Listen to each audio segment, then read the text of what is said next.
são. Em Gálatas 5:22, a Bíblia diz que nós temos o fruto do Espírito: amor, paz, longanimidade, benignidade, fé, temperança, domínio próprio, não é isso? Ou seja, se eu estou dominado pelas virtudes cristãs, se eu estou dominado por aquilo que é espiritual, não há como eu manifestar sentimento de murmuração, de ódio, de raiva, de incredulidade, de mentira, de impureza, porque a murmuração, ela coloca o crente em um estado, em uma condição de doente espiritual. Porque pessoas que vivem, por exemplo, iradas, pessoas que vivem cheias de arrogância, de prepotência, elas não possuem a nova natureza implantada pelo Espírito Santo. Visto que em 2 Coríntios 5:17 diz, se alguém está em Cristo é o quê? É nova criatura. Ademais, quando lemos João 3:3 e o verso 5, é nascer de novo. Então, não pode fazer parte da vida cristã. Quero ressaltar ainda que nessa nossa peregrinação para o céu, se nós somos levados ou conduzidos pela murmuração, nós vamos cair no meio da jornada. Isso, nós vamos perecer. Por quê? Vamos dar aqui alguns exemplos nessa verdade prática. Nós temos, eu diria, pecados acidentais, mas nós temos os pecados que são provocados pela nossa natureza pecaminosa. Os pecados acidentais, também chamados na Bíblia de pecados por ignorância, era devido a uma falha, um comportamento, a quebra de um princípio normal, diferentemente do pecado deliberado. Tiago diz em 1,14 que cada um é tentado quando engodado pelas suas próprias concupiscências. Ou seja, já nessa nossa jornada para o céu, se o crente se dá ao pecado da murmuração, ele vai fracassar na fé. Ele vai fracassar na fé. Por quê? Porque a murmuração, ela não se dá na crença. A murmuração só acontece na incredulidade. Qual é o outro grande mal da murmuração? É porque quando eu passo a murmurar, eu não olho para as bênçãos que ficaram lá atrás e nem olho para as bênçãos que estão no presente. Eu só quero focar naquilo que não estou recebendo nesse momento.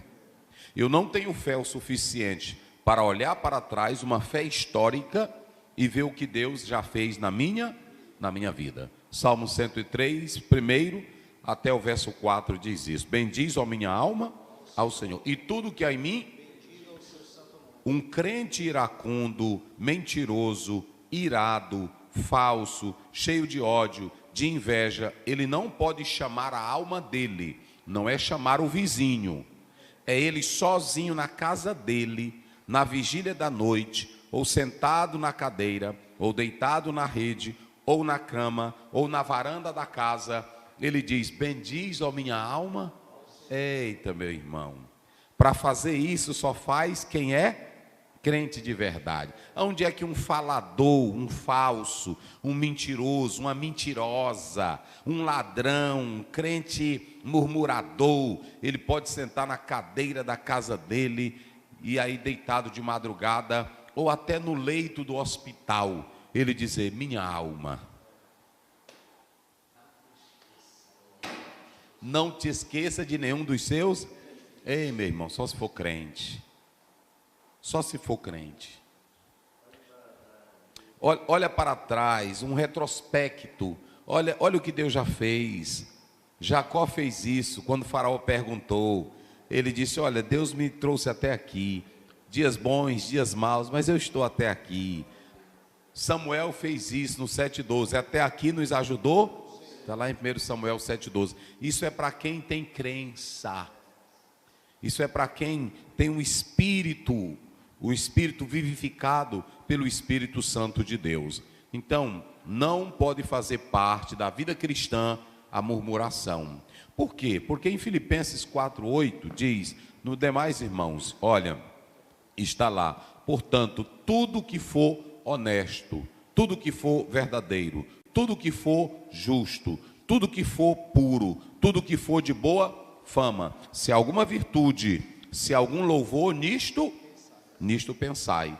Então, eu não posso pensar no céu e nas coisas de Deus quando a incredulidade domina o meu ser, domina a minha vida, ok? Então, nós temos que analisar isso. A atitude de incredulidade e negatividade. A murmuração, ela é pontuada por duas características. Qual é a primeira? Incredulidade. E qual é a segunda? Negatividade. Não há nada de positivo na murmuração, ok? E ainda eu coloco aqui que nós temos que analisar que quando você começa a murmurar, há uma falta de confiança em Deus e na sua soberania. O desprezo aos planos e compromete a sua espiritualidade. Por quê? Porque eu tenho que entender, à luz de Romanos 8, 28, todas as coisas cooperam para o bem dos que amam a Deus. Se eu sei que Deus está no controle, eu não posso reclamar. A Bíblia diz em 1 Tessalonicenses 5,18, em tudo dai graça, porque esta é a vontade de quem? Então, como é que eu vou ser dominado pelo espírito de incredulidade e estar na igreja para adorar a Deus? Ou estar no culto para glorificá-lo? Jamais. Quando você diz assim, olha, seja feita a tua vontade, você está acreditando na soberania de Deus. Você está crendo nos planos de Deus. Você está crendo que Deus, Ele está no controle. E se eu creio que Deus tem o melhor para mim, e eu fico na soberania dEle, se eu creio que as promessas dEle, elas são fiéis, como está lá em Hebreus capítulo 11, quando a própria Bíblia diz que Sara creu porque ela entendeu que Ele era fiel. E se eu entendo que Deus é fiel, ou na prova, ou na bonança, ou na tristeza, ou na alegria, eu não vou murmurar, porque eu sei que há um Deus que controla todas a verdade. Então é isso que é lindo, é isso que é maravilhoso, ok? E aí, se eu me dou a prática da murmuração, a incredulidade, a inquietação, o espírito crítico, sarcástico, a vida inquieta vai me dominar e vai sufocar a minha espiritualidade. Deu para entender?